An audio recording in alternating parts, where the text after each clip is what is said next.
ಎಲ್ರಿಗೂ ನಮಸ್ಕಾರ. ನಾನು ಡಾಕ್ಟರ್ ಪ್ರೇಮ್ ಕುಮಾರ್ ಮಾತಾಡೋದು. ಈಗ ರಾಷ್ಟ್ರಕವಿ ಕುವೆಂಪು ಅವರು ರಚಿಸಿರುವ ಜನಪ್ರಿಯ ವಾಲ್ಮೀಕಿ ರಾಮಾಯಣದ ಯುದ್ಧಕಾಂಡದ 6ನೇ ಅಧ್ಯಾಯ ಅಂಗದನ ರಾಯಭಾರ ಕೇಳಿ. ಶ್ರೀರಾಮನು ಸುಗ್ರೀವನೇ ಮೊದಲಾದ ಕಪಿವೀರರಿಂದ ಕೂಡಿ ಆ ಪರ್ವತದ ತುತ್ತ ತುದಿಯ ಕೋಡುಗಲ್ಲನ್ನೇರಿ ಒಂದು ಕ್ಷಣಕಾಲ ನಿಂತು ವಿಶ್ವಕರ್ಮನಿಂದ ನಿರ್ಮಿತವಾದ ಆ ಲಂಕಾನಗರದ ಚೆಲುವನ್ನು ನೋಡಿದನು. ಆ ನಗರದ ಹೆಬ್ಬಾಗಿಲಿನಲ್ಲಿ ಕೆಂಪು ಗಂಧವನ್ನು ಲೇಪಿಸಿಕೊಂಡು ರತ್ನಾಭರಣದಿಂದ ಭೂಷಿತನಾಗಿ ಕೆಂಪು ವಸ್ತ್ರಗಳನ್ನೊಟ್ಟು ಕೆಂಪು ವಸ್ತ್ರವನ್ನು ಹೊಯ್ದು ಬೈಗುಗಂಪು ಅಂಚು ಕಟ್ಟಿದ ಕರಿಮೋಡದಂತೆ ನಿಂತಿದ್ದ ಪರಾಕ್ರಮಿಯಾದ ರಾವಣನು ಕಾಣಿಸಿಕೊಂಡನು.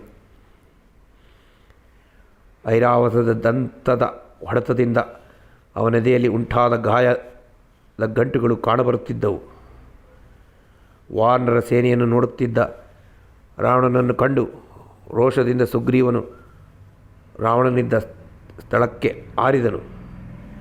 ಕ್ಷಣಮಾತ್ರದಲ್ಲಿಯೇ ಸುಗ್ರೀವನು ರಾವಣನನ್ನು ಕಂಡು ಭಯವಿಲ್ಲದೆ, ಎಲೈ ರಾಕ್ಷಸ, ನಾನು ಲೋಕನಾಥನಾದ ಶ್ರೀರಾಮನ ಸ್ನೇಹಿತ ಹಾಗೂ ಭರ್ತ್ಯ. ಈಗ ನೀನು ನನ್ನ ಶಕ್ತಿಯಿಂದ ತಪ್ಪಿಸಿಕೊಂಡು ಹೋಗಲಾರೆ ಎಂದು ಹೇಳಿ ಅವನ ಕಿರೀಟವನ್ನು ಸೆಳೆದು ಭೂಮಿಯಲ್ಲಿ ಕೆಡವಿ ಅವನನ್ನು ಭೂಮಿಗೆ ಬೀಳಿಸಿದನು. ರಾವಣನಾದರೋ ಜಾಗೃತಿಯಾಗಿ ಮೇಲಕ್ಕೆ ಎದ್ದು, ಸುಗ್ರೀವನಾದ ನಿನ್ನನ್ನು ಹೀನಗ್ರೀವನಾಗಿ ಮಾಡುವನೆಂದು ಹೇಳಿ ತನ್ನೆರಡು ತೋಳುಗಳಿಂದ ಅವನನ್ನು ಅಪ್ಪಿಕೊಂಡು ಆ ಗೋಪುರದಿಂದ ನೂಕಿದನು. ಪುಟ ಹೊಡೆದ ಚೆಂಡಿನಂತಿದ್ದ ಸುಗ್ರೀವನು ಆ ರಾವಣನನ್ನು ಮತ್ತೆ ಎತ್ತಿ ಹಾಕಿದನು.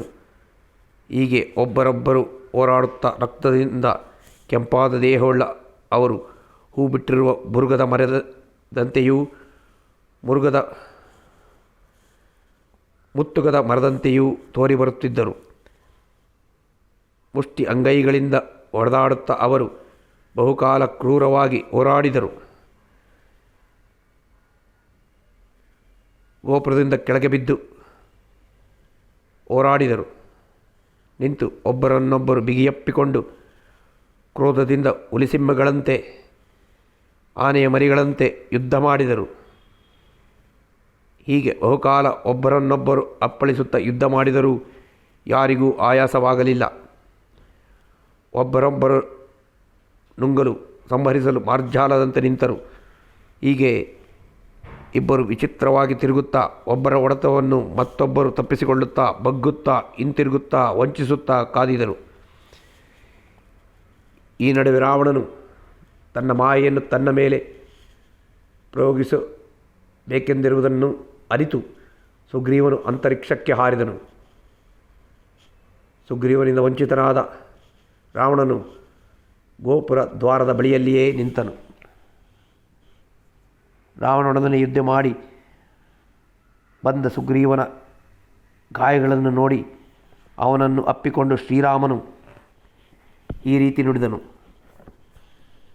ಮಿತ್ರನೇ, ನನ್ನೊಡನೆ ಆಲೋಚಿಸದೆ ವಾನವರೇಶನಾದ ನೀನು ಈ ಸಾಹಸ ಮಾಡಬಹುದೇ? ಈ ಕೆಲಸದಿಂದ ನನ್ನನ್ನು, ಈ ವಿಭೀಷಣನನ್ನು ದೊಡ್ಡ ಆಶಂಕೆಗೆ ಗುರಿ ಮಾಡಿದ್ದೆ. ನೀನು ಇಂದ್ರ ಸಮಾನನಾದ ಪರಾಕ್ರಮಿಯಾದರೂ ನಿನಗೆ ಆಪತ್ತು ಒದಗಿದ್ದರೆ ಸೀತೆಯಿಂದಾಗಲಿ ಭರತಶತ್ರುಘ್ನರಿಂದಾಗಲಿ ರಾಜ್ಯದಿಂದಾಗಲಿ ಏನು ಪ್ರಯೋಜನವಾಗುತ್ತಿತ್ತು? ಆಮೇಲೆ ನಾನು ಬದುಕಿದ್ದರೂ ಏನು ಉಪಯೋಗ? ಈ ಮಾತನ್ನು ಕೇಳಿ ನಿನ್ನ ಹೆಂಡತಿಯನ್ನು ಕದ್ದೊಯ್ದ ರಾವಣನನ್ನು ಕಂಡೊಡೆದೆಯೇ ನನಗೆ ರೋಷ ಮುಕ್ಕಿತು, ಸಹಿಸಲಾಗಲಿಲ್ಲ ಎಂದು ಸುಗ್ರೀವನು ರಾಮನ ಗೌರವಕ್ಕೆ ಪಾತ್ರನಾದನು. ಆಗ ಉಂಟಾಗುತ್ತಿದ್ದ ಕೆಟ್ಟ ಶಕರಗಳನ್ನು ಕಂಡು ರಾಕ್ಷಸರ ನಾಶಕಾಲ ಹತ್ತಿರವಾಗುವುದೆಂದನೆರಿತು ಲಂಕೆಯನ್ನು ಪ್ರವೇಶಿಸಲು ಸೈನ್ಯವಾಗಿ ಗರುಡ ವ್ಯೂಹವನ್ನಾಗಿ ನಿಲ್ಲಿಸಬೇಕೆಂದು ಲಕ್ಷ್ಮಣನಿಗೆ ಅಪ್ಪಣೆ ಮಾಡಿ ರಾಮನು ಪರ್ವತದಿಂದ ಇಳಿದನು. ಹಾಗೆ ಇಳಿದು ವಾನರ ಸೇನೆಯನ್ನು ಯುದ್ಧಕ್ಕೆ ಹುರಿದುಂಬಿಸಿ ವಾನರ ವೀರರೊಡನೆ ರಾಮನು ಧನುಸ್ಸನ್ನು ಧರಿಸಿ ಲಂಕೆಗೆ ಎದುರಾಗಿ ಹೊರಟನು. ರಾಮನನ್ನು ಅನುಸರಿಸಿ ಹೋದ ಕವಿ ಸೈನ್ಯದಿಂದ ಭೂಮಿಯೆಲ್ಲವೂ ಮುಚ್ಚಿಹೋಯಿತು. ಹೀಗೆ ಲಂಕೆಯನ್ನು ವಾನರ ಸೇನೆ ಸಮೀಪಿಸಿದೊಡನೆಯೇ ಶ್ರೀರಾಮನು ತಮ್ಮನಾದ ಲಕ್ಷ್ಮಣನೊಡನೆ ಲಂಕೆಯ ಉತ್ತರ ದ್ವಾರವನ್ನು ಅಡ್ಡಗಟ್ಟಿ ನಿಂತನು. ಆ ದ್ವಾರವನ್ನು ಆಯುಧಪಾಣಿಗಳಾದ ರಾಕ್ಷಸರಿಂದ ರಾವಣನು ರಕ್ಷಿಸುತ್ತಿದ್ದನು. ನೀನನು ಪೂರ್ವದ್ವಾರದಲ್ಲಿಯೂ, ಅಂಗದನು ದಕ್ಷಿಣ ದ್ವಾರದಲ್ಲಿಯೂ, ಹನುಮಂತನು ಪಶ್ಚಿಮ ದ್ವಾರದಲ್ಲಿಯೂ ತಮ್ಮ ಸೇನೆಗಳೊಂದಿಗೆ ಹೋಗಿ ನಿಂತರು. ಪ್ರತಿಯೊಂದು ದ್ವಾರದಲ್ಲಿಯೂ ರಾಮನ ಅಪ್ಪಣೆಯಂತೆ ಲಕ್ಷ್ಮಣನು 1 ಕೋಟಿ ವಾನರರನ್ನು ನಿಲ್ಲಿಸಿದನು. ಸೈನ್ಯದ ಮಧ್ಯಭಾಗದಲ್ಲಿ ಸುಗ್ರೀವನು ಜಾಂಬವಂತನೊಡನೆ ನಿಂತನು. ಮಿಡತಗಳಂತೆ ಲಂಕೆಯನ್ನು ಮುತ್ತಿದ ಈ ವೀರರನ್ನು ಕಂಡು ಲಂಕಾನಗರಿಯ ಜನರಿಗೆ ಆಶ್ಚರ್ಯವಾಯಿತು. ಭೂಮಿ, ಆಕಾಶ, ಬೆಟ್ಟ, ಗಿಡ ಮರಗಳಲ್ಲಿ ಎಲ್ಲೆಲ್ಲಿ ನೋಡಿದರೂ ವಾನರರು. ರಾಮಲಕ್ಷ್ಮಣರಿಂದಲೂ ಸುಗ್ರೀವರಿಂದಲೂ ರಕ್ಷಿತವಾದ ಈ ಸೇನೆಯನ್ನು ದೇವತೆಗಳಾಗಲಿ ರಾಕ್ಷಸರಾಗಲಿ ಮನಸ್ಸಿನಿಂದಲೆಯೂ ಕೂಡ ಜಯಿಸಲು ಅಸಾಧ್ಯವಾಗಿತ್ತು. ರಾವಣನೊಡನೆ ಯುದ್ಧಕ್ಕೆ ಸೈನ್ಯವನ್ನು ಸಿದ್ಧಗೊಳಿಸಿದ ಮೇಲೆ ಶ್ರೀರಾಮನು ನೀತಿಶಾಸ್ತ್ರಕ್ಕೆ ಅನುಸಾರವಾಗಿ ಮಂತ್ರಿಗಳನ್ನು ಆಲೋಚಿಸಿ ರಾವಣನಲ್ಲಿಗೆ ದೂತನೊಬ್ಬನನ್ನು ಕಳುಹಿಸಲು ನಿಶ್ಚಯಿಸಿದನು. ಇದನ್ನು ವಿಭೀಷಣ ಅನುಮತಿ ದೊರೆಯಲು ವಾಲಿಪುತ್ರನಾದ ಅಂಗದನನ್ನು ಕುರಿತು ಈ ರೀತಿ ಹೇಳಿದನು. ಅಂಗದ, ನೀನು ನಿರ್ಭಯನಾಗಿ ಲಂಕೆಗೆ ಹೋಗಿ ಈ ನನ್ನ ಮಾತನ್ನು ರಾವಣನಿಗೆ ತಿಳಿಸು. ಸಾಯಲು ಬಯಸುವ ಎಲೈ ರಾವಣನೇ, ದೇವಗಂಧರ್ವರಿಗೆ, ಋಷಿಗಳಿಗೆ, ಅಪ್ಸರೆಯರಿಗೆ ತೊಂದರೆ ಕೊಟ್ಟು ಕೊಬ್ಬಿ ಹೋಗಿರುವ ನಿನಗೆ ಯಮನಂತೆ ನಾನು ಈ ಲಂಕಾನಗರದ ಹೆಬ್ಬಾಗಿಲಿಗೆ ಬಂದು ನಿಂತಿದ್ದೇನೆ. ಬ್ರಹ್ಮನ ವರಬಲದಿಂದ ಕೊಬ್ಬಿದ ನಿನಗೆ ಕೊನೆಗಾಲ ಸಮೀಪಿಸಿದೆ. ಆದ್ದರಿಂದ ನೀನು ಸೀತೆಯನ್ನು ನನಗೆ ತಂದೊಪ್ಪಿಸಿ ಶರಣಾಗತನಾಗದಿದ್ದರೆ ನನ್ನ ಹರಿತವಾದ ಬಾಣಗಳಿಂದ ನಿನ್ನನ್ನು ಕೊಂದು ನನ್ನ ಬಳಿಯಿರುವ ವಿಭೀಷಣನಿಗೆ ಲಂಕೆಯ ಪಟ್ಟ ಕಟ್ಟುತ್ತೇನೆ. ಮೂರ್ಖರಿಂದ ಕೂಡಿ ಅಧರ್ಮದಿಂದ ರಾಜ್ಯವಾಳಲು ಇನ್ನು ಕ್ಷಣಕಾಲವೂ ನಿನಗೆ ಸಾಧ್ಯವಾಗದು. ಸೀತೆಯನ್ನು ಒಪ್ಪಿಸಲು ಇಷ್ಟವಿಲ್ಲದಿದ್ದರೆ ನನ್ನೊಡನೆ ಯುದ್ಧ ಮಾಡು. ನಿನ್ನ ಪ್ರಾಣ ನನ್ನ ವಶದಲ್ಲಿದೆ. ಶ್ರೀರಾಮನ ಸಂದೇಶವನ್ನು ಸ್ವೀಕರಿಸಿ ತೇಜಸ್ವಿಯಾದ ಅಂಗದನು ಅಂತರಿಕ್ಷದಲ್ಲಿ ಆರಿ ಕ್ಷಣಕಾಲದಲ್ಲಿ ಅರಮನೆಯನ್ನು ಹೊಕ್ಕು ಮಂತ್ರಿಗಳಿಂದ ಕೂಡಿದ ರಾವಣನನ್ನು ಕಂಡನು. ಹರಿಪುಂಗವನಾದ ಅಂಗದನು ರಾವಣನ ಸಮೀಪದಲ್ಲಿ ನಿಂತು ಅವನಿಗೆ ರಾಮ ಸಂದೇಶವನ್ನು ಹೆಚ್ಚು ಕಡಿಮೆ ಮಾಡದೆ ಈ ರೀತಿ ನುಡಿದನು. ಎಲೈ ನೀಚ, ತಾನು ಶ್ರೀರಾಮಚಂದ್ರನ ದೂತ ವಾಲಿಪುತ್ರನಾದ ಅಂಗದನನ್ನು ಹೆಸರನ್ನು ನೀನು ಕೇಳಿರಬಹುದು. ಅವನೇ ನಾನು. ಶ್ರೀರಾಮನು ನಿನಗೆ ಈ ರೀತಿ ಅಪ್ಪಣೆ ಮಾಡಿರುತ್ತಾನೆ. ನೀನು ಗಂಡಸಾದರೆ ಊರಿನಿಂದ ಹೊರಗೆ ಬಂದು ಯುದ್ಧ ಮಾಡು. ನಿನ್ನನ್ನು ಬಂಧು ಬಾಂಧವರನ್ನು ಕೊಲ್ಲುತ್ತೇನೆ. ನೀನು ಸಾಯಲು 3 ಲೋಕಗಳಿಗೂ ಕ್ಷೇಮವಾಗುಂಟುಬಹುದು. ಸೀತೆಯನ್ನೊಪ್ಪಿಸಿ ನನಗೆ ಶರಣಾಗದಿದ್ದರೆ ನೀನು ಸತ್ತು ವಿಭೀಷಣನು ಲಂಕೆಗೆ ಪ್ರಭುವಾಗುವನು. ಅಂಗದನು ನುಡಿದ ರಾಮ ಸಂದೇಶವನ್ನು ಕೇಳಿ ಕೋಪಗೊಂಡ ರಾವಣನು ಅಂಗದನನ್ನು ಹಿಡಿದುಕೊಳ್ಳುವಂತೆ ಮಂತ್ರಿಗಳಿಗೆ ಅಪ್ಪಣೆ ಮಾಡಿದನು. ರಾವಣನ ಅಪ್ಪಣೆಯಂತೆ 4 ಅಂಗದನನ್ನು ಹಿಡಿದುಕೊಂಡರು. ರಾಕ್ಷಸರ ನಡುವೆ ತನ್ನ ಪರಾಕ್ರಮವನ್ನು ತೋರಬಯಸಿದ ಅಂಗದನು ತನ್ನೆರಡು ತೋಳುಗಳಲ್ಲಿ ಆ ರಾಕ್ಷಸರನ್ನು ಇರಿಸಿಕೊಂಡು ಆಕಾಶಕ್ಕೆ ಹಾರಿ ಅಲ್ಲಿಂದ ಅವರನ್ನು ಕೊಡವಿಬಿಟ್ಟನು. ಅನಂತರ ಅಂಗದನು ಪರ್ವತ ಶಿಖರದಂತೆ ಎತ್ತರವಾದ ರಾವಣನ ಅರಮನೆಯ ಶಿಖರವನ್ನು ಹಿಂದೆ ದೇವೇಂದ್ರನು ಹಿಮವತ್ ಪರ್ವತದ ಶಿಖರವನ್ನು ಸೀಳಿದಂತೆ ಮುರಿದುಬಿಟ್ಟನು. ಹೀಗೆ ರಾವಣನಿಗೆ ಸಂಕಟವುಂಟು ಮಾಡಿ ಅಂತರಿಕ್ಷದಲ್ಲಿ ನಿಂತು ರಾಕ್ಷಸರೆಲ್ಲರಿಗೂ ಕೇಳುವಂತೆ ತನ್ನ ಹೆಸರನ್ನು ಗಟ್ಟಿಯಾಗಿ ಕೂಗಿ ಹೇಳಿ ಶ್ರೀರಾಮನಲ್ಲಿಗೆ ಬಂದು ವಾನರರಿಗೆ ಹರ್ಷ ತಂದನು. ಇತ್ತ ರಾಮನು ಸುಗ್ರೀವನ ಮಾತಿನಂತೆ ಲಂಕೆಯನ್ನು 4 ದಿಕ್ಕುಗಳಿಂದಲೂ ಮುತ್ತಿದನು. ವಾನರ ಸೇನೆಯನ್ನು ಕಂಡು ಧೀನರಾದ ರಾಕ್ಷಸರು ಭಯದಿಂದ ಕೂಗಿಕೊಂಡರು, ಗೋಳಿಟ್ಟರು. ಯುದ್ಧಕಾಂಡದ ಅಧ್ಯಾಯ 7. ರಾಮರಾವಣರ ಯುದ್ಧ ಸನ್ನಾಹ. ಇಂದ್ರಜಿತ್ತುವಿನ ಯುದ್ಧ. ಕೇಳಿ. ಶ್ರೀರಾಮನು ಲಂಕೆಯನ್ನು ಮುತ್ತಿದ ಸಮಾಚಾರವನ್ನು ರಾವಣನು ದೂತರಿಂದ ಕೇಳಿದನು. ನಗರದ ರಕ್ಷಣೆಯನ್ನು ಮೊದಲಿಂದಲೂ ಇಮ್ಮಡಿ ಇಮ್ಮಡಿಸಿ ಉಪ್ಪರಿಗೆಯನ್ನು ಏರಿ ಭೂಮಿಯೆಲ್ಲವೂ ವಾನರಮಯವಾಗಿರುವುದನ್ನು ಕಂಡನು. ನಗರವನ್ನು ಮುತ್ತಿದ್ದ ಕಪಿಗಳನ್ನು ಹೇಗೆ ನಾಶ ಮಾಡಿಸಬೇಕೆಂಬ ಯೋಚನೆ ಅವನಲ್ಲಿ ಬಲವಾಯಿತು. ಇತ್ತ ತನ್ನನ್ನೇ ನೆನೆಯುತ್ತಾ ಶೋಕದಿಂದ ಬೆಂದು ಸಂಕಟಪಡುತ್ತಿರುವ ಸೀತೆಯನ್ನು ನೆನೆದು ರಾಮನು ಕ್ರೋಧಗೊಂಡು ಶತ್ರುಗಳನ್ನು ವಧಿಸಲು ವಾನರರಿಗೆ ಅಪ್ಪಣೆ ಮಾಡಿದನು. ಶ್ರೀರಾಮನ ಅಪ್ಪಣೆಯನ್ನು ಕೇಳಿದ ಕೂಡಲೇ ವಾನರರು ಸಿಂಹನಾದ ಮಾಡುತ್ತಾ ಬೆಟ್ಟಗಳನ್ನು ಮರಗಳನ್ನು ಹೊತ್ತು ನಿಂತರು. ರಾಮನಿಗಾಗಿ ಪ್ರಾಣ ಬಿಡಲು ಸಿದ್ಧರಾದ ವಾನರರು ಕೋಟೆಯ ಗೋಡೆಗಳನ್ನೂ ಬಾಗಿಲುಗಳನ್ನು ಮುರಿಯುತ್ತಾ ಬಂದರು.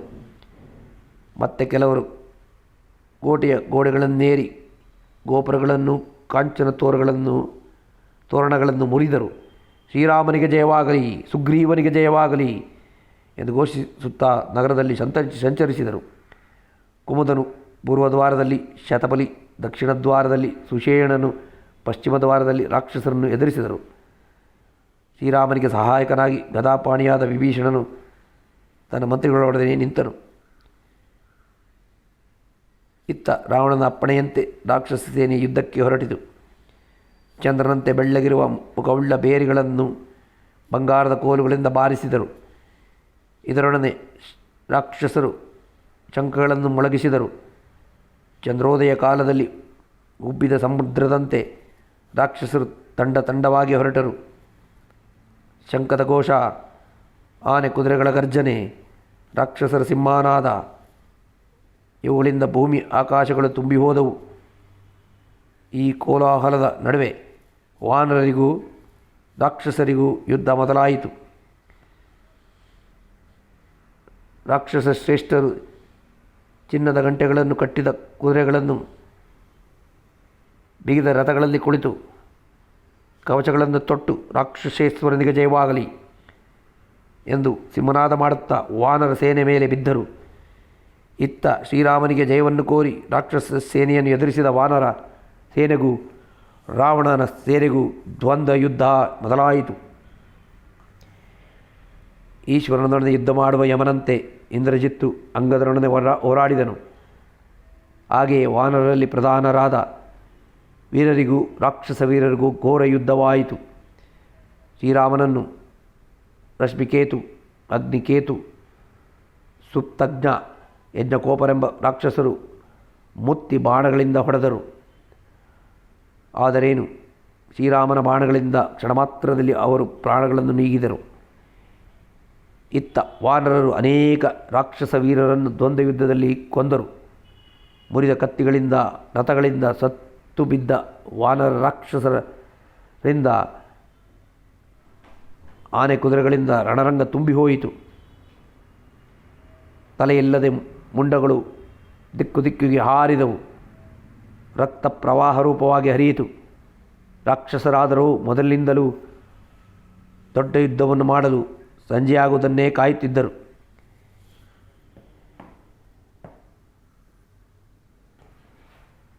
ಹೀಗೆ ರಾಕ್ಷಸ ವಾನರರು ಯುದ್ಧ ಮಾಡುತ್ತಿರಲು ಸೂರ್ಯನು ಮುಳುಗಿ ಕತ್ತಲಾಯಿತು. ಬದ್ಧ ವೈರಿಗಳಾದ ಇವರು ಗೆಲ್ಲುವ ಬಯಕೆಯಿಂದ ಒಬ್ಬರ ಗುರುತನ್ನು ಮತ್ತೊಬ್ಬರು ಅರಿಯದೆ ಹೊಡೆಯಲಾರಂಭಿಸಿದರು. ಆ ಕತ್ತಲೆಯಲ್ಲಿ ಹೊಡಿ, ಬಡಿ, ಕೊಲ್ಲು, ಎಲ್ಲಿಗೆ ಓಡಿ ಹೋಗುತ್ತಿರುವೆ ಎಂಬ ಶಬ್ದಗಳೇ ಸುತ್ತಲೂ ಕೇಳಿಬರುತ್ತಿತ್ತು. ಆ ಕತ್ತಲೆಯಲ್ಲಿ ಕಪ್ಪಾದ ದೇಹವುಳ್ಳ ರಾಕ್ಷಸರು ತಮ್ಮ ಬಂಗಾರದ ಕವಚದ ಕಾಂತಿಯಿಂದ ಜ್ಯೋತಿರ್ಲತೆಗಳುಳ್ಳ ದೊಡ್ಡ ಪರ್ವತಗಳಂತೆ ಕಾಣಿಸಿದರು. ಆ ಕತ್ತಲಲ್ಲಿ ವೇಗವಾಗಿ ಸಂಚರಿಸುತ್ತಾ ರಾಕ್ಷಸರು ಕಪಿಗಳನ್ನು ತಿಂದರು. ಕಪಿಗಳು ಕೂಡ ಕೋಪದಿಂದ ರಥದಿಂದ ರಥಕ್ಕೆ ಹಾರುತ್ತಾ ಆನೆ ಕುದುರೆಗಳನ್ನು ಸೀಳುತ್ತಾ ರಾಕ್ಷಸರನ್ನು ಸಂಕಟಗೊಳಿಸಿದರು. ಮಾವಟಿಗರನ್ನು ಸಾರಥಿಗಳನ್ನು ಕೆಳಕ್ಕೆ ನೂಕಿದರು. ಬಾವುಟದ ಬಟ್ಟೆಯನ್ನು ಹರಿದರು. ರಾಮಲಕ್ಷ್ಮಣರು ಸರ್ಪಕ್ಕೆ ಸಮಾನವಾದ ಬಾಣಗಳಿಂದ ರಾಕ್ಷಸ ವೀರರನ್ನು ತರಿದರು. ಹೊಡೆತ ತಿಂದು ಬೀಳುತ್ತಿರುವ ವಾನರ ರಾಕ್ಷಸರ ಕ್ರೂರವಾದ ಕೋಲಾಹಲ ಧ್ವನಿ ಹೃದಯವನ್ನು ಬಿರಿಸುತ್ತಿತ್ತು. ಹೀಗೆ ಭಯಂಕರವಾಗಿ ಪ್ರಳಯಕ್ಕೆ ಸಮಾನವಾದ ಯುದ್ಧವಾಗುತ್ತಿರಲು ರಾಕ್ಷಸರೆಲ್ಲರೂ ಬಾಣದ ಮಳೆಗರೆಯುತ್ತಾ ಶ್ರೀರಾಮನನ್ನು ಎದುರಿಸಿದರು.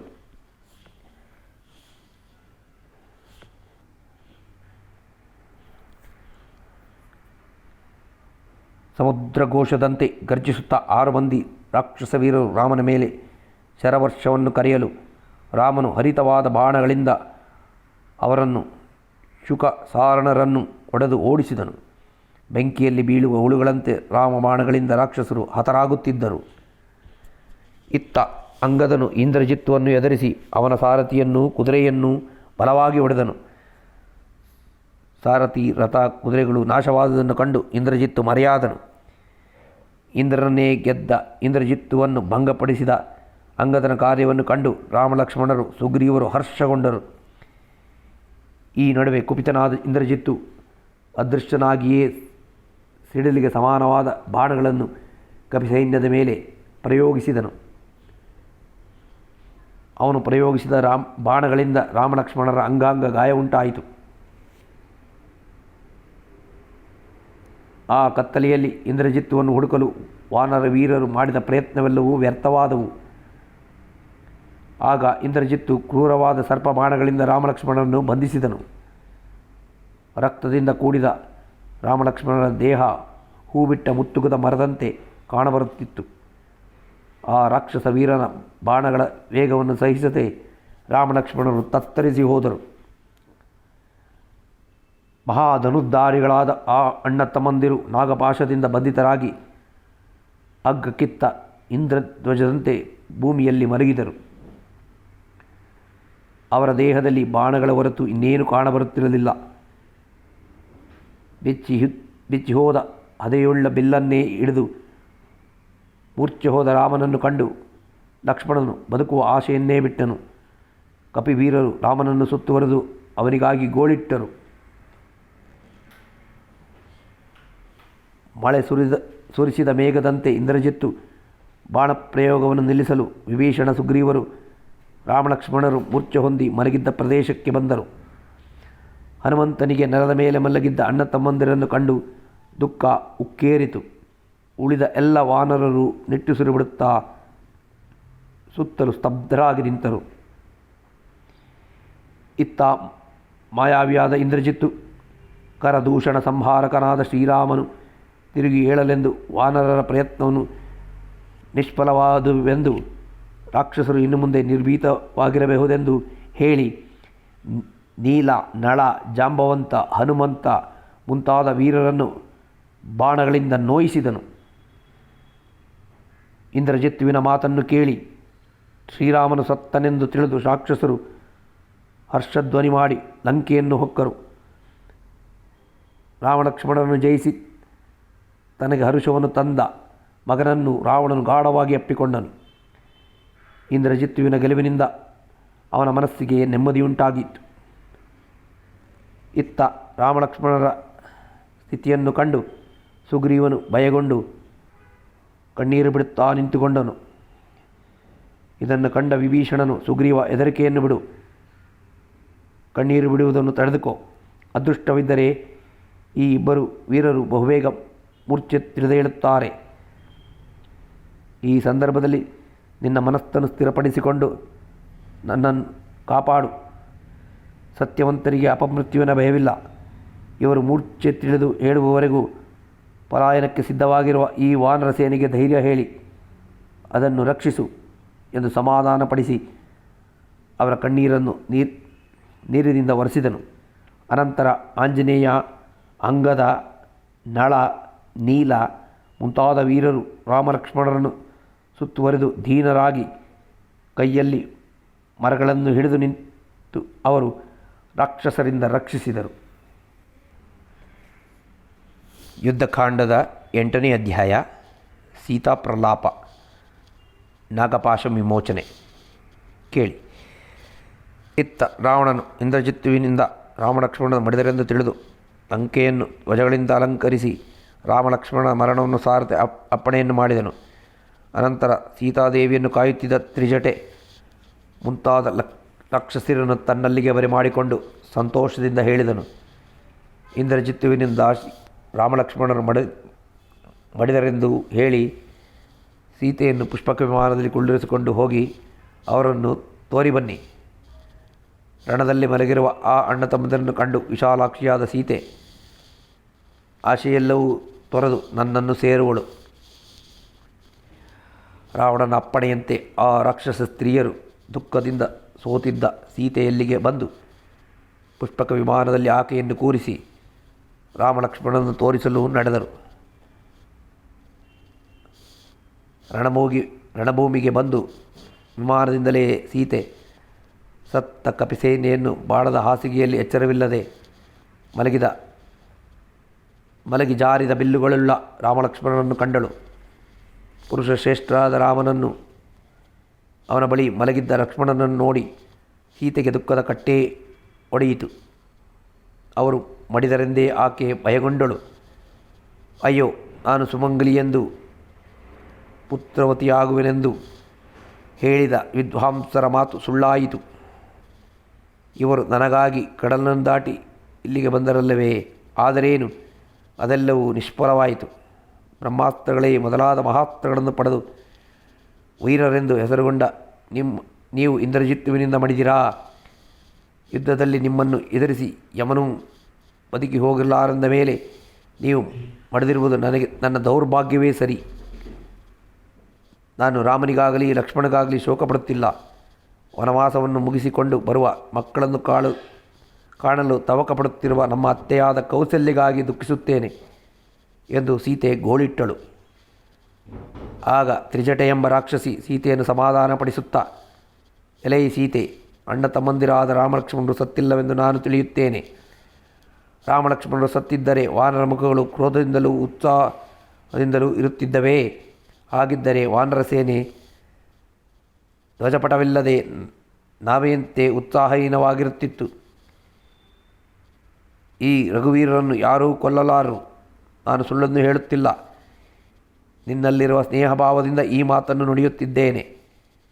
ನಿನ್ನ ಪಾತಿವ್ರತ್ಯ ನನ್ನ ಮನಸ್ಸನ್ನು ಸೂರೆಗೊಂಡಿದೆ. ಇವರ ಮುಖ ಕಾಂತಿಯೇ ಇವರು ಮಡಿದಲ್ಲವೆಂದು ಸೂಚಿಸುತ್ತದೆ. ಆದ್ದರಿಂದ ಇವರು ಬದುಕುಳಿಯುವುದಿಲ್ಲವೆಂದು ತಿಳಿಯಬೇಡ. ಶೋಕವನ್ನು ಬಿಡು. ತ್ರಿಜಟೆಯ ಮಾತನ್ನು ಕೇಳಿ ಸೀತೆಗೆ ಸಮಾಧಾನವಾಗಲು ಪುಷ್ಪಕ ವಿಮಾನವು ಆಕೆಯನ್ನು ಹೊತ್ತು ಅಶೋಕವನಕ್ಕೆ ಹಿಂತಿರುಗಿತು. ಆದರೆ ರಾಮಲಕ್ಷ್ಮಣರ ಸ್ಥಿತಿಯನ್ನು ನೆನೆಸಿಕೊಂಡು ದುಃಖಿಸುತ್ತಾ ಅವರಿಗಾಗಿ ಚಿಂತಿಸತೊಡಗಿದಳು.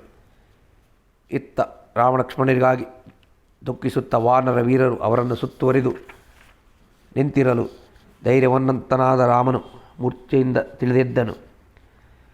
ಪಕ್ಕದಲ್ಲಿಯೇ ರಕ್ತದಿಂದ ನೆನೆದ ದೇಹದಿಂದ ನೆಲದ ಮೇಲೆ ಮಲಗಿದ್ದ ಲಕ್ಷ್ಮಣನನ್ನು ನೋಡಿ ಕಣ್ಣೀರು ಸುರಿಸಿ ಗೋಳಿಟ್ಟನು. ಅಯ್ಯೋ, ಯುದ್ಧದಲ್ಲಿ ಮಡಿದು ಬಿದ್ದಿರುವ ಲಕ್ಷ್ಮಣನ ನೋಡಿದ ಮೇಲೆ ಸೀತೆಯಿಂದ ಏನು ಪ್ರಯೋಜನ? ನನ್ನ ಬದುಕಿನಿಂದೇನು? ಸೀತೆಯಂತೆಯ ಹೆಂಡತಿ ಹುಡುಕಿದರೆ ಈ ಲೋಕದಲ್ಲಿ ದೊರಕಬಹುದು. ಆದರೆ ಲಕ್ಷ್ಮಣನಂತಹ ತಮ್ಮ ಮಾತ್ರ ಎಲ್ಲಿ ದೊರಕಿಯಾನು? ಲಕ್ಷ್ಮಣನಿಂದಲೇ ನಾನು ಜೀವದಿಂದಿರಲಾರೆ. ತಾಯಿಯಾದ ಕೌಸಲ್ಯಗೆ, ಕೈಕೆಗೆ ಮಗನು ಬರುವನೆಂದು ಹಂಬಲಿಸುತ್ತಿರುವ ಸುಮಿತ್ರೆಗೆ ಹೇಗೆ ಮುಖ ತೋರಿಸಲಿ? ಏನೆಂದು ನುಡಿಯಲಿ? ಹೇಗೆ ಸಮಾಧಾನಪಡಿಸಲಿ? ಭರತ ಶತ್ರುಂಜರಿಗೆ ಏನೆಂದು ಉಸುರಲಿ? ನನಗಾಗಿ ಲಕ್ಷ್ಮಣನಿಗೆ ಈ ಅವಸ್ಥೆ ಬಂದುದಲ್ಲವೇ? ನನ್ನ ಬಾಳಿಗೆ ಧಿಕ್ಕಾರವಿರಲಿ. ಲಕ್ಷ್ಮಣ, ನಿತ್ಯವೂ ನನ್ನೊಡನೆ ಮಾತನಾಡುತ್ತಿದ್ದ ನೀನು ಈಗೇಕೆ ಮಾತನಾಡದಿರುವಿ? ನನ್ನನ್ನು ಲಕ್ಷ್ಮಣನು ಅನುಸರಿಸಿ ಬಂದಂತೆಯೇ ಈಗ ನಾನು ಅವನನ್ನು ಅನುಸರಿಸಿ ಹೋಗುತ್ತೇನೆ. ಸ್ವಭಾವದಿಂದ ಕೋಪಿಷ್ಠನಾದರೂ ನನ್ನ ವಿಷಯದಲ್ಲಿ ಒಂದು ದಿನವೂ ಅಪ್ರಿಯವಾದ ಮಾತನ್ನಾಡಲಿಲ್ಲ. 1000 ತೋಳುಗಳಿಂದ ವೀರ್ಯಾರ್ಜುನನು ಸಾಧಿಸಿದ ಕೆಲಸಗಳನ್ನು ಲಕ್ಷ್ಮಣನು 2 ತೋಳುಗಳಿಂದ ಸಾಧಿಸಿದನು. ವಿಭೀಷಣಿಗೆ ನಾನು ಕೊಟ್ಟ ಮಾತು ಸುಳ್ಳಾಯಿತು. ಸುಗ್ರೀವ ಅಂಗದರನ್ನು ಮುಂದಿಟ್ಟುಕೊಂಡು ವಾನರ ಸೇನೆಯೊಂದಿಗೆ ಕಿಷ್ಕಿಂಧೆಗೆ ಹೋಗು. ಹನುಮಂತನು ನನಗಾಗಿ ಮಹತ್ಕಾರ್ಯವನ್ನು ಮಾಡಿದನು. ವಾನರರು ಪರಾಕ್ರಮವನ್ನು ಮರೆದರು. ಸ್ನೇಹಿತನು ಮಾಡಬೇಕಾದ ಕಾರ್ಯವನ್ನು, ತೋರಬೇಕಾದ ಪ್ರೀತಿಯನ್ನು ನೀನು ಮಾಡಿ ಮೆರೆದೆ. ನೀವೆಲ್ಲರೂ ಹೋಗಬಹುದು. ರಾಮನ ದುಃಖಭರಿತವಾದ ಮಾತುಗಳನ್ನು ಕೇಳಿ ಕಪಿಗಳು ಕಣ್ಣೀರು ಸುರಿಸಿದರು. ಈ ವೇಳೆಗೆ ಗದೆಯನ್ನು ಧರಿಸಿದ ವಿಭೀಷಣನು ರಾಮಲಕ್ಷ್ಮಣರಿದ್ದಲ್ಲಿಗೆ ಬಂದನು. ರಾಮಲಕ್ಷ್ಮಣ ಮರಣದಿಂದ ತನ್ನ ಬಯಕೆಯು ಬುದ್ಧಿ ಹೋಗುವುದೆಂದು ಅವನು ಬಹುವಾಗಿ ಶೋಕಿಸುತ್ತಿರಲು ಸುಗ್ರೀವನು ಅವನನ್ನು ಸಮಾಧಾನಪಡಿಸಿದನು. ಆಗ ಸುಶೇಷಣನು ಸುಗ್ರೀವ, ಹಿಂದೆ ದೇವಾಸುರರಿಗೆ ನಡೆದ ಯುದ್ಧದಲ್ಲಿ ದೇವತೆಗಳನ್ನು ಬದುಕಿಸಲು ಬೃಹಸ್ಪತಿ ಉಪಯೋಗಿಸಿದ ಮೂಲಿಕೆಗಳಲ್ಲಿ ಕ್ಷೀರಸಮುದ್ರದ ತಳದಲ್ಲಿದೆ. ಕ್ಷೀರಸಮುದ್ರದ ಬಳಿಯಲ್ಲಿರುವ ಚಂದ್ರ ಮತ್ತು ದ್ರೋಣ ಪರ್ವತಗಳಲ್ಲಿ ವಿಶಲ್ಯವೆಂಬ ಮೂಲಿಕೆ ಇದೆ. ಹನುಮಂತನು ಅಲ್ಲಿಂದ ಆ ಮೂಲಿಕೆಯನ್ನು ತರಲಿ. ಈ ನಡುವೆ ಮೇಘಗಳನ್ನು ಚದುರಿಸುತ್ತಾ, ಸಮುದ್ರದ ನೀರನ್ನು ಎರಚುತ್ತಾ, ಭೂಮಿಯನ್ನು ನಡಗಿಸುತ್ತಾ ಗಾಳಿಯೊಂದು ಬೀಸಿತು. ಆ ಗಾಳಿಯಿಂದ ಮರಗಳು ಬುಡಮೇಲಾದವು, ಸರ್ಪಗಳು ಹೆದರಿ ಸಮುದ್ರವನ್ನು ಹೊಕ್ಕವು. ಅಷ್ಟರಲ್ಲಿ ವಾನರರು ಅಗ್ನಿಯಂತೆ ತೇಜಸ್ವಿಯಾದ ಗರುಡನು ಬರುತ್ತಿದ್ದುದನ್ನು ಕಂಡರು. ಗರುಡನನ್ನು ನೋಡಿದೊಡನೆಯೇ ರಾಮಲಕ್ಷ್ಮಣರನ್ನು ಬಂಧಿಸಿದ್ದ ಹಾವುಗಳು ಹೆದರಿ ಓಡಿ ಹೋದವು. ಗರುಡನು ರಾಮಲಕ್ಷ್ಮಣರಿಗೆ ಬಂದು ಸಂತೋಷದಿಂದ ಅವರ ದೇಹವನ್ನು ತನ್ನ ಕೈಯಿಂದ ಸವರಿದನು. ರಾಮಲಕ್ಷ್ಮಣರ ಗಾಯಗಳು ಮಾಯವಾಗಿ ಅವರ ತೇಜಸ್ಸು ವೀರ್ಯವು ಇಮ್ಮಡಿಯಾದವು. ಹಾಗೆ ಎದ್ದು ಕುಳಿತ ರಾಮಲಕ್ಷ್ಮಣರನ್ನು ಅಪ್ಪಿಕೊಂಡು ಅವರಿಗೆ ಸಂತೋಷವನ್ನು ತಂದನು. ತಮ್ಮನ್ನು ಆ ಮಹತ್ತಾದ ಕಷ್ಟದಿಂದ ನಿವಾರಿಸಿದ ಅವನಾರೆಂದು ಕೇಳಲು ಅವರ ಮಾತಿಗೆ ಗರುಡನು ಹೇಳಿದನು, ರಾಮಚಂದ್ರ, ನಾನು ನಿನ್ನ ಸ್ನೇಹಿತ, ನಿನ್ನ ಹೊರಗಿನ ಪ್ರಾಣ. ಗರುಡನಾದ ನಾನು ನಿನಗೆ ಉಂಟಾಗಿರುವ ವಿಪತ್ತನ್ನು ಕೇಳಿ ಇಲ್ಲಿಗೆ ಬಂದೆ. ದೇವೇಂದ್ರನೇ ಬಂದರೂ ಇಂದ್ರಜಿತ್ತುವಿನ ಈ ನಾಗಶಾಪವನ್ನು ಬಿಡಿಸಲು ಸಾಧ್ಯವಿಲ್ಲ. ಈ ಕ್ರೂರ ಸರ್ಪಗಳೆಲ್ಲ ಕದ್ರುವಿನ ಮಕ್ಕಳು. ರಾಕ್ಷಸನ ಮಾಯೆಯಿಂದ ನಿಮ್ಮ ದೇಹದಲ್ಲಿ ಬಾಣರೂಪವಾಗಿ ಹೊಕ್ಕಿವೆ. ಈಗ ನಿಮಗೆ ಬಂದ ಈ ವಿಪತ್ತು ನಾಶವಾದರೂ ಮಹಾಯುದ್ಧವನ್ನು ಮಾಡುವ ಈ ರಾಕ್ಷಸರ ವಿಷಯದಲ್ಲಿ ಇನ್ನು ಮುಂದೆ ಎಚ್ಚರಿಕೆಯಿಂದಿರಬೇಕು. ಪರಾಕ್ರಮಿಯಾದ ನೀನು ಬಹುಬೇಗ ರಾವಣನನ್ನು ಕೊಂದು ಸೀತೆಯನ್ನು ಪಡೆಯುವೆ. ನನಗೆ ಹೋಗಲು ಅಪ್ಪಣೆ ಕೊಡು. ಹೀಗೆಂದು ಹೇಳಿ ಗರುಡನು ರಾಮಲಕ್ಷ್ಮಣನನ್ನು ಬೀಳ್ಕೊಟ್ಟು ಆಕಾಶ ಮಾರ್ಗವಾಗಿ ಹಾರಿಹೋದನು. ರಾಮಲಕ್ಷ್ಮಣರು ಮೂರ್ಛೆ ತಿಳಿದು ಮೊದಲಿನಂತಾದುದನ್ನು ಕಂಡು ವಾನರರು ಸಂತೋಷದಿಂದ ಬೇರಿ ಶಂಖಗಳನ್ನು ಶಬ್ದ ಮಾಡಿ ಯುದ್ಧ ಮಾಡಲು ಉತ್ಸಾಹದಿಂದ ಸಿದ್ಧರಾದರು. ಅಧ್ಯಾಯ 9. ಧೂಮ್ರಾಕ್ಷ ವಜ್ರದಂಷ್ಟ್ರ ಅಕಂಪನ. ಕೇಳಿ. ಇತ್ತ ವಾನರರ ಹರ್ಷ ಸೂಚಕ ಧ್ವನಿಯನ್ನು ಕೇಳಿ ಮಂತ್ರಿಗಳನ್ನು ನೋಡಿ ರಾವಣನು ಈ ರೀತಿ ನುಡಿದನು. ಮೇಘದಂತೆ ಧ್ವನಿ ಮಾಡುತ್ತಿರುವ ಈ ವಾನರರ ಸಂತೋಷ ಮೇರೆಯನ್ನು ಮೀರಿದಂತಾಗಿದೆ. ಇದರಲ್ಲಿ ಸಂಶಯವೇ ಇಲ್ಲ. ರಾಮಲಕ್ಷ್ಮಣರು ನಾಗಪಾಶದಿಂದ ಬಂಧಿತರಾಗಿದ್ದರು. ವಾನರ ಸಂತೋಷ ನನ್ನನ್ನು ಸಂಶಯವನ್ನು ಉಂಟು ಮಾಡುತ್ತಿದೆ. ಹೀಗೆಂದು ನುಡಿದು ಕಪಿಗಳ ಸಂತೋಷಕ್ಕೆ ಕಾರಣವನ್ನು ತಿಳಿದು ಬರಲು ದೂತನೊಬ್ಬನನ್ನು ಕಳುಹಿಸಿದನು.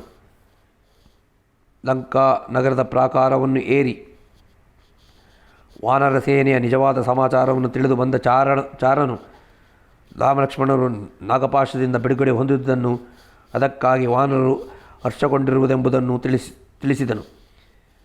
ದೂತನ ಮಾತನ್ನು ಕೇಳಿ ಚಿಂತೆಯಿಂದ ರಾವಣನ ಮುಖ ಕುಗ್ಗಿತು. ಇಂದ್ರಜಿತ್ತುವಿನ ನಾಗಪಾಶ ವ್ಯರ್ಥವಾದುದನ್ನು ಕೇಳಿ ರಾವಣನಿಗೆ ಒಂದೇ ಕಾಲದಲ್ಲಿ ಕೋಪವೂ ಆಶ್ಚರ್ಯವೂ ಉಂಟಾದವು. ಕೋಪಗೊಂಡ ಹಾವಿನಂತೆ ನಿಟ್ಟುಸಿರುಬಿಡುತ್ತಾ ವೀರನಾದ ಧೂಮ್ರಾಕ್ಷನೆಂಬ ರಾಕ್ಷಸನನ್ನು ಕುರಿತು ರಾಮನ ಮೇಲೆ ಯುದ್ಧಕ್ಕೆ ಹೊರಡುವಂತೆ ಅಪ್ಪಣೆ ಮಾಡಿದನು. ಧೂಮ್ರಾಕ್ಷನ ಮಾತಿನಂತೆ ರಾಕ್ಷಸರ ಸೇನೆ ಯುದ್ಧಕ್ಕೆ ಹೊರಟಿತು. ದೇಹಕ್ಕೆ ಗಂಟೆಗಳನ್ನು ಕಟ್ಟಿಕೊಂಡ ಭಯಂಕರಾಕಾರದ ರಾಕ್ಷಸರು ಸೇನಾಪತಿಯ ಸುತ್ತಲೂ ನೆರೆದರು. ಗದೆ, ಕತ್ತಿ, ಈಟಿ, ಖಡ್ಗ ಮುಂತಾದ ಆಯುಧಗಳನ್ನು ಧರಿಸಿ ರಾಕ್ಷಸ ವೀರರು ಮುಂದೆ ನುಗ್ಗಿದರು. ಕಪಿ ಮತ್ತು ಸಿಂಹದ ಮುಕ್ಕುಗಳಂತಿದ್ದ ಕತ್ತೆಗಳನ್ನು ಕಟ್ಟಿದ ಮನೋಹರವಾದ ಬಂಗಾರದ ತೇರನ್ನು ಏರಿ ಧೂಮ್ರಾಕ್ಷನು ಹೊರಟನು. ಆಗ ಹದ್ದುಗಳು ರಾಕ್ಷಸನ ಸೇನೆಗೆ ಅಡ್ಡವಾಗಿ ಹಾರಿ ಬಂದವು. ಸೇನಾಪತಿಯ ಸಮೀಪದಲ್ಲಿ ರಕ್ತದಿಂದ ನೆನೆದ ತಲೆಯಿಲ್ಲದ ಮುಂಡವು ವಿಕಾರವಾಗಿ ಕೂಗಿ ನೆಲಕ್ಕೆ ಬಿತ್ತು. ಮುಗಿಲು ರಕ್ತದ ಮಳೆಯನ್ನು ಸುರಿಸಿತು. ಭೂಮಿ ನಡುಗಿತು. ಬಿರುಗಾಳಿ ಬೀಸಿ ಕತ್ತಲೆ ಕವಿಯಿತು. ಈ ಅಪಶಕನಗಳಿಂದ ಸೇನಾಪತಿಯ ಮನಸ್ಸು ಕಳವಳಗೊಂಡರೂ ತನ್ನ ಸೇನೆಯನ್ನು ಹನುಮಂತನಿದ್ದ ದಿಕ್ಕಿಗೆ ಇದಿರಾಗಿ ಹೊಯ್ದನು. ಯುದ್ಧ ಮಾಡಲು ರಾಕ್ಷಸ ಸೇನೆ ಬರುತ್ತಿರುವುದನ್ನು ಕಂಡು ವಾನರರು ಉತ್ಸಾಹದಿಂದ ಸಿಂಹನಾದ ಮಾಡಿದರು.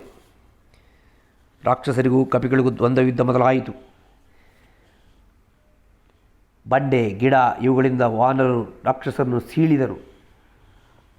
ರಾಕ್ಷಸರು ವಾನರನ್ನು ಗದೆಗಳಿಂದಲೂ ಕತ್ತಿಗಳಿಂದಲೂ ಸೀಳಿದರು. ಆ ಯುದ್ಧದಲ್ಲಿ ಕೆಲವರು ರಕ್ತವನ್ನು ಕಾರಿದರು, ಕೆಲವರು ಅಂಗವಿಹೀನರಾದರು. ಆನೆ ಕುದುರೆಗಳು ಲೆಕ್ಕವಿಲ್ಲದಷ್ಟು ಮಡಿದು ಬಿದ್ದವು. ಕಪಿಗಳು ಮೇಲಕ್ಕೆ ಹಾರಿ ಉಗುರುಗಳಿಂದ ರಾಕ್ಷಸರನ್ನು ಗಾಯಗೊಳಿಸಿದರು. ವಾನರ ಏಟನ್ನು ಸಹಿಸಲಾರದೆ ರಾಕ್ಷಸ ಸೇನೆ ಓಡತೊಡಗಿತು. ಓಡುತ್ತಿರುವ ರಾಕ್ಷಸ ಸೇನೆಯನ್ನು ಕಂಡು ಕೋಪಗೊಂಡ ಧೂಮ್ರಾಕ್ಷನು ಕಪಿಗಳನ್ನು ಎದುರಿಸಿದನು. ಅವನ ಹೊಡೆತದಿಂದ ಸಹಿಸದೆ ಕೆಲವರು ಕಪಿಗಳು ಭೂಮಿಯಲ್ಲಿ ಸತ್ತು ಬಿದ್ದರು. ಮತ್ತೆ ಕೆಲವರು ಮೂರ್ಛೆಗೊಂಡರು. ಇನ್ನು ಕೆಲವರು ರಕ್ತದಲ್ಲಿ ನೆನೆದರು. ಉಳಿದವರು ಓಡತೊಡಗಿದರು. ಹೀಗೆ ಧನುರ್ಧಾರಿಯಾದ ಧೂಮ್ರಾಕ್ಷನು ನಗುತ್ತಾ ವಾನರ ಸೇನೆಯನ್ನು ಮುರಿಯುತ್ತಾ ಯುದ್ಧಭೂಮಿಯಲ್ಲಿ ತಾನಾಗಿ ಸಂಚರಿಸಿದನು.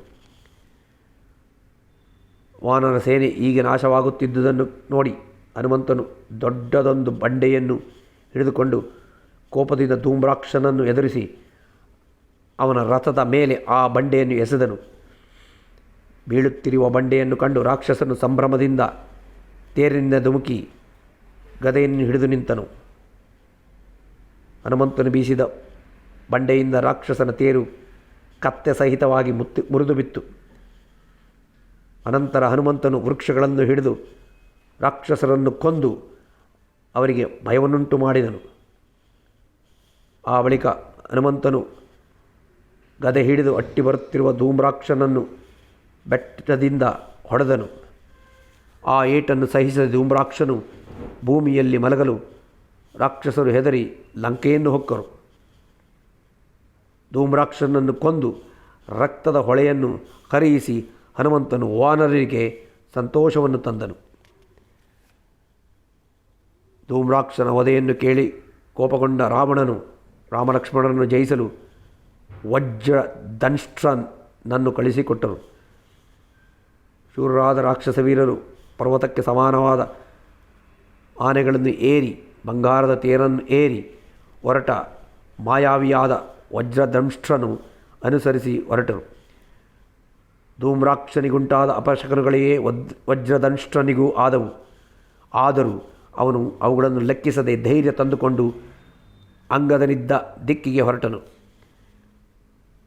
ರಾಕ್ಷಸರನ್ನು ನೋಡಿದೊಡನೆಯೇ ವಾನರರು ಹರ್ಷದಿಂದ ಹೊರಿಗೊಂಡು ಬಾಹುಯುದ್ಧವನ್ನು ಪ್ರಾರಂಭಿಸಿದರು. ಮತ್ತೊಮ್ಮೆ ವಾನರರಿಗೂ ರಾಕ್ಷಸರಿಗೂ ಘೋರ ಯುದ್ಧವಾಯಿತು. ವಜ್ರದಂಷ್ಟನಾದರೂ ವಾನರರನ್ನು ಎದುರಿಸುತ್ತಾ ಪ್ರಳಯ ಕಾಲದಲ್ಲಿ ಪಾಶವನ್ನು ಧರಿಸಿದ ಯಮನಂತೆ ಯುದ್ಧಭೂಮಿಯಲ್ಲಿ ಸಂಚರಿಸಿದನು. ರಾಕ್ಷಸರು ಮೈಮೇಲೆ ಎಚ್ಚರವಿಲ್ಲದಾರಾಗಿ ಕಪಿಗಳನ್ನು ಹೊಡೆದರು. ರಾಕ್ಷಸರ ಈ ಕಾರ್ಯವನ್ನು ಕಂಡು ಇಮ್ಮಡಿ ಆವೇಶ ಹೊಂದಿದ ಅಂಗದನು ಕೋಪದಿಂದ ಸಿಂಹವು ಕ್ಷುದ್ರಮೃಗಗಳನ್ನು ತರಿಯುವಂತೆ ರಾಕ್ಷಸರನ್ನು ಹೊಡೆದನು. ಅಂಗದನ ಹೊಡೆತವನ್ನು ತಾಳಲಾರದೆ ವಾಯುವಿನಿಂದ ಛೇದರಿಸಲ್ಪಟ್ಟ ಮೇಘದಂತೆ ರಾಕ್ಷಸ ಸೇನೆ ತತ್ತರಿಸಿ ಹೋಯಿತು.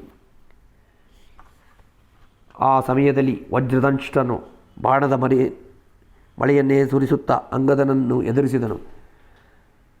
ತನ್ನ ಮೇಲೆ ಬೀಳುತ್ತಿದ್ದ ಬಾಣಗಳನ್ನು ನಿವಾರಿಸಿಕೊಂಡು ರಕ್ತದಿಂದ ತೊಯ್ದು ಹೋಗಿದ್ದ ಅಂಗದನು ವಜ್ರದಂಷ್ಟ್ರನನ್ನು ಮರದಿಂದ ಹೊಡೆದನು.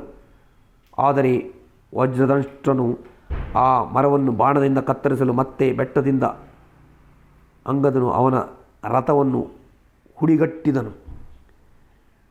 ಆ ಬಳಿಕ ಅವರಿಬ್ಬರಿಗೂ ಗದೆಯಿಂದಲೂ ಮುಷ್ಟಿಯಿಂದಲೂ ಯುದ್ಧ ಜರುಗಿತು. ಜಯವನ್ನು ಬಯಸಿ ಅಂಗದ ವಜ್ರದಂಷ್ಟರು ಬಹುಕಾಲ ಹೋರಾಡಿದರು. ಕೊನೆಗೆ ಅಂಗದನು ಹರಿತವಾದ ಖಡ್ಗವನ್ನು ಸೆಳೆದು ವಜ್ರಧನುಷ್ಠನ ತಲೆಯನ್ನು ಕತ್ತರಿಸಿದನು. ವಜ್ರಧನುಷ್ಠನ ಸಾವನ್ನು ಕಂಡು ರಾಕ್ಷಸರು ನಾಚಿಕೆಯಿಂದ ತಲೆ ತಗ್ಗಿಸಿಕೊಂಡು ಲಂಕೆಗೆ ಓಡಿ ಹೋದರು.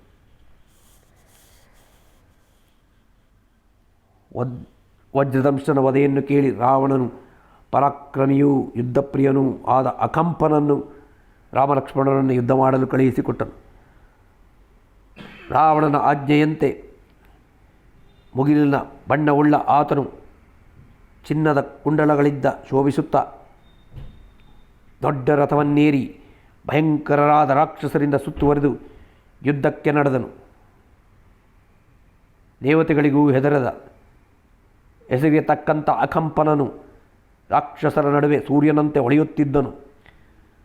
ಯುದ್ಧಕ್ಕೆ ಹೊರಟ ಅಕಂಪನನ ಎಡಗಣ್ಣು ಅದುರಿತು, ಕತ್ತು ಬಿಗಿಯಿತು, ಮುಖದ ಕಾಂತಿ ಕುಗ್ಗಿತು. ಮೋಡಗಳು ಸೂರ್ಯನನ್ನು ಮುಚ್ಚಿ ಕತ್ತಲೆಯನ್ನುಂಟು ಮಾಡಿದವು.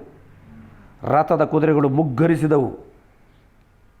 ಆದರೆ ಈ ಶಕರಗಳಿಗೆ ಹೆದರಿದ ರಾಕ್ಷಸ ವೀರನು ಮುಂದೆ ನುಗ್ಗಿದನು. ವಾನರ ಸೇನೆಗೂ ರಾಕ್ಷಸ ಸೇನೆಗೂ ಯುದ್ಧ ಮೊದಲಾಯಿತು. ರಾಕ್ಷಸರ ಮತ್ತು ವಾನರರ ಕಾಲಿನ ಹೊಡೆತದುಂಟಾದ ರೇಸಿಮೆಯಂತೆಯಾದ ಧೂಳು ಭೂಮಿಯ ಆಕಾಶವನ್ನು ವ್ಯಾಪಿಸಿತು. ಆ ಧೂಳಿನಿಂದ ಒಬ್ಬರನ್ನೊಬ್ಬರು ನೋಡಲಾಗಲಿಲ್ಲ. ರಥವಾಗಲಿ ಆನೆ ಕುದುರೆಗಳಾಗಲಿ ಬಾವುಟಗಳಾಗಲಿ ಕಾಣಿಸಲಿಲ್ಲ. ಈ ಧೂಳಿನ ಕೋಲಾಹಲದಲ್ಲಿ ರಾಕ್ಷಸರನ್ನೇ ಹೊಡೆದರು. ವಾನರರನ್ನೇ ಹೊಡೆದರು. ಅಂತೂ ಇಬ್ಬರಿಗೂ ಭಯಂಕರವಾದ ಯುದ್ಧವಾಗಿ ರಣರಂಗವು ಶವಗಳಿಂದ ತುಂಬಿ ಹೋಯಿತು. ಆ ಸಮಯದಲ್ಲಿ ಅಕಂಪನು ರಾಕ್ಷಸರನ್ನು ಉತ್ಸಾಹಗೊಳಿಸಿದನು. ಹಾಗೆಯೇ ತಾನೂ ಮದಿಸಿ ರಥದಲ್ಲಿ ಕುಳಿತು ಬಿಲ್ಲನ್ನು ಧ್ವನಿ ಮಾಡುತ್ತಾ ವಾನರ ವೀರರ ಮೇಲೆ ಬಾಣದ ಮಳೆ ಕರೆದನು. ಅವನ ಬಾಣಗಳೆದುರಿಗೆ ಕಪಿಗಳು ನಿಲ್ಲದಾದರು. ಅಕಂಪನನಿಂದ ಕಪಿಗಳಿಗಾಗುತ್ತಿದ್ದ ಅವಸ್ಥೆಯನ್ನು ಕಂಡು ಹನುಮಂತನು ಅವನ ಮೇಲೆ ನುಗ್ಗಿ ಬಂದನು. ಆಗ ವಾನರ ವೀರರು ಆಂಜನೇಯನನ್ನು ಸುತ್ತುವರೆದು ನಿಂತರು. ಅಕಂಪನನು ಆತನನ್ನು ಬಾಣಗಳಿಂದ ನೋಯಿಸಲು ಆತನು ಆ ರಾಕ್ಷಸನನ್ನು ಕೊಲ್ಲಲು ನಿಶ್ಚಯಿಸಿ ಒಳೆಯುತ್ತಿರುವ ಅಗ್ನಿಯಂತೆ ಅವನ ಎದುರಾಗಿ ಓಡಿ ಬಂದನು. ಬೆಟ್ಟವೊಂದನ್ನು ಕೈಯಲ್ಲಿ ಹಿಡಿದು ತಿರುಗಿಸುತ್ತಾ ದೇವೇಂದ್ರನು ವಜ್ರಾಯುಧದಿಂದ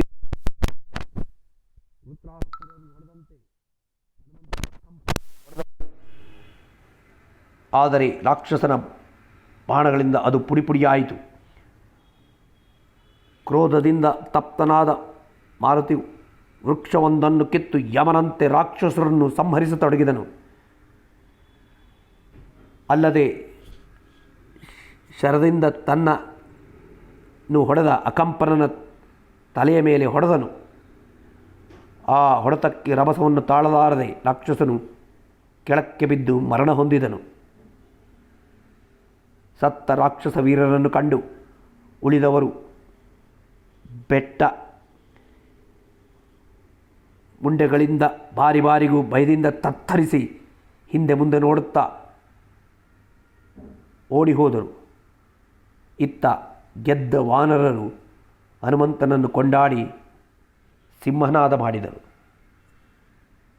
ನಮಸ್ಕಾರ.